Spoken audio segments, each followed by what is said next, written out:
நீங்கள்லாம் இந்த மாதிரி இந்த மாதிரி அனாத ஆசிரமங்களுக்கு மற்ற இடங்களுக்கு போய் பார்க்கணும். நீங்கள் என்ன செய்றீங்கங்கிறது அர்த்தம் இல்லை, போய் பார்க்கணும். பார்த்து உங்களுடைய பிறந்த நாள்னாக்க உங்களால் முடிஞ்சுன்னா அந்த குழந்தைகள் 15 குழந்தைகள் 50 குழந்தைலாம் ஒரே ஒரு சாக்லேட் வாங்கி கொடுங்க, முடிஞ்சால் வாங்கி கொடுங்க. இல்லைன்னா போய் பார்த்து கொஞ்சம் சந்தோஷம் ஒரு சாக்லேட், கொஞ்சம் சௌரியமாக இருக்கிறவங்க ஒரு ஸ்வீட் காரம் காஃபி வாங்கி கொடுங்க. இல்லை ரொம்ப சௌரியமாக இருக்கும் ஒரு வேளை சாப்பாடு போடுங்க.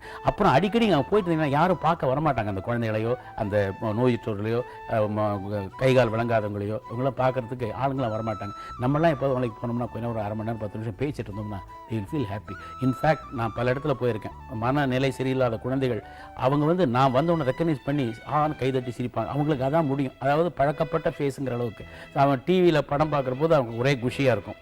ஸோ அவங்களுக்கு ஒரு டைவர்ஷன், அதை நம்ம போய் பார்க்கணும். இப்போ உங்களுக்காக மட்டும் உனக்காக மட்டும் சொல்லலை, எல்லாருக்கும் அந்த டிவி பார்க்கணும் எல்லாருக்கும் சொல்கிறேன். அவங்க எல்லாரும் இந்த மாதிரி இந்த மாதிரி இடத்துக்கு அனாதை ஆசிரமம் போனாங்கன்னாக்க அவங்க அதை ஒழுங்காக நடத்துவாங்க. எல்லாரும் பார்க்குறாங்க, நம்ம மக்கள் கண்ணில் பட்டுட்டு இருக்கோம், அதனால் நம்ம ஜாக்கிரதையாக நடத்தணும், ஒழுங்காக நடத்தணும் அப்படிங்கிற எண்ணங்கள் அவங்களுக்கு ஏற்படும். ஸோ ஒருத்தருக்கு ஒருத்தர் நல்ல அசோசியேஷன் இருக்கும். மனித நேயங்கிறது ஒருத்தனுக்கு இருந்தால் தான் அவன் வாழ்க்கையில் சந்தோஷமாக இருக்க முடியும். அதுவும் தவிர நான் சம்பாதிச்சேன் பணம். சம்பாதிக்கும் போது நான் முதல்ல ஸ்கூட்டரில் போகணுன்னு தான் ஆசைப்பட்டேன். ஸ்கூட்டரில் போகணும்னு ஆசைப்பட்ட போது கார் வாங்கிறதுக்கு ரொம்ப யோஜனை பண்ணேன். கார் வாங்குற போது ஏவிஎம் படத்தில் இங்கிறது போது தான் காரே வாங்கினேன். நான் முதல் கார் அது பஞ்சு சார் என்ன சொன்னால், நான் ஸ்கூட்டரில் வந்துட்டு இருந்தேன். ஸ்கூட்டரில் டே கார் வாங்கிப்பா அப்படின்னாரு. எது முடியாது சார், நான் கார் வச்சுக்கிற அளவுக்கு வருவேன்னு தெரியாது.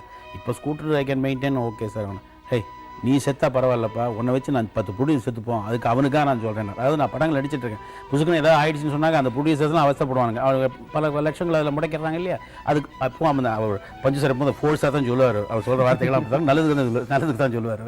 அந்த மாதிரி ஒரு நினைக்கவே இல்லை இதெல்லாம் வரும், நான் அப்படிலாம் இருப்பேன், நம்ம 2-3 கார் வச்சுருக்கோம், இப்போ நல்லபடியாக வீடு கிட்ட வச்சுருக்கோம். பட் நமக்கு வரதை கொஞ்சம் அள்ளி எடுக்கிறது, கொஞ்சம் கிள்ளி கொடுத்தா என்ன தப்பு கிடையாது. இதில்